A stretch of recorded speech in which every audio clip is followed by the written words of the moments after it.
Alarm bells might have been ringing at the Taiwanese government's headquarters yesterday when Trump's defense secretary said that an invasion of Taiwan from China could be imminent. Or maybe the Taiwanese were just drinking bubble tea. If you check their local news, it's mostly pop stars and local scandals.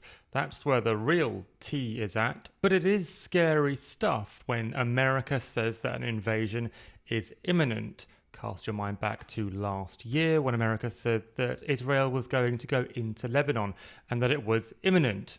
It happened. The USA also said that Russia would invade Ukraine imminently 24 hours before Russia went into Ukraine. But the Taiwanese may sigh a bit of relief because the language is thankfully a little bit softer. Firstly, the defense secretary said that it could be imminent rather than would be imminent. They're essentially saying, yeah, the game could change at any second, but quite frankly, we don't know when. American intel does suggest that China could try and seize Taiwan in the next 2 years as China builds up its military and practices war games around Taiwan.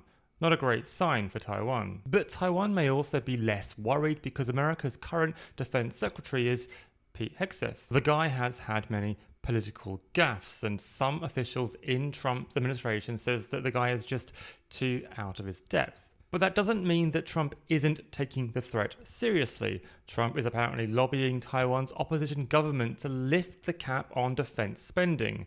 Trump wants to send more toys to Taiwan essentially, but Taiwan is saying, no, we can't, because the opposition won't allow it. Trump may be trying to bargain with the opposition, but it will be in vain. Taiwan's opposition party want closer ties with China and feel that the ruling party are actually drawing the country closer to war. Recent US reports have been imaginative in terms of how China could take Taiwan, but I think that the most realistic scenario is one in which China takes one of Taiwan's outer islands closer to its coastline, further away from Taiwan, and essentially annexing it, much like Russia did with Crimea back in 2014. For China, this would be easy. One of their islands is actually only a few miles away from it, compared to 180 kilometers away from Taiwan. Polls show that in those outer islands, more of the people identify with Chinese politics and are more sympathetic to the opposition party. Trump's administration is starting to become clearer and stronger on its opposition towards